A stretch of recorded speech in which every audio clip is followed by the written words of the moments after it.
Yeah, very impressed. We hit the stopwatch as soon as the tarp was pulled to go on, and he did a great job staying loose in between that. I think it was an hour and 15 minutes, maybe. I can't remember exactly, but kept heat on his arm.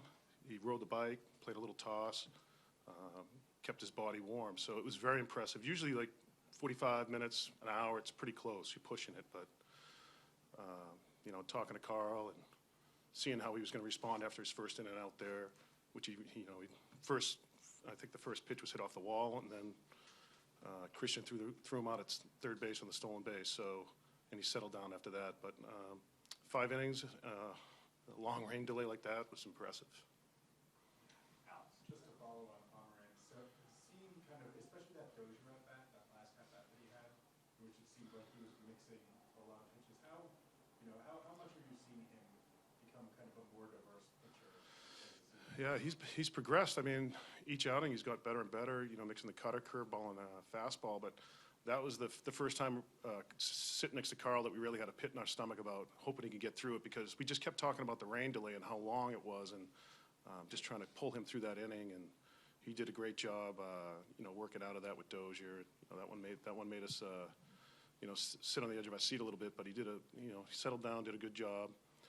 He mixed his pitches. He was great before the rain delay too. Those first 2 innings was very impressive, mixing it up, and came back out. He wasn't his command wasn't as good, but he still battled, and I still go back to that's a very impressive performance coming out of that delay.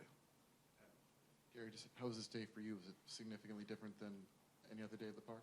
Yeah, it was different. I mean, it's one thing to know earlier in the day, and you can prepare yourself mentally and kind of wrap your head around it.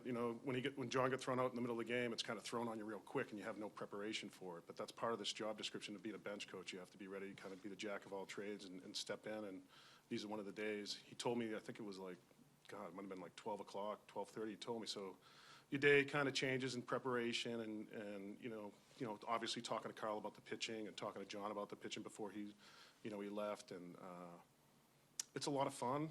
It's a lot of adrenaline, and I can see and appreciate the things, the trials and the tribulations and the struggles John goes through daily and nightly when it comes to removing a pitcher in a game, and making those tough decisions, because it's difficult. And growing up around here, I don't think I'm going to appreciate it until the season's over and looking back and having a day like this. So it was different, but it's part of the job.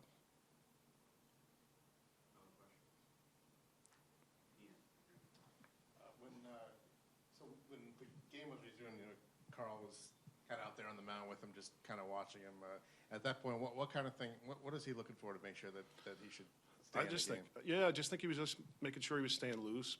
Like I said, Drew did a great job keeping loose throughout. But until you get out on the mound and you start throwing and making pitches, even though there was no hitter up there, I think Carl's just watching how he's reacting, especially his body language and how the ball's coming out of his hand, and it looked good, so he just went with it.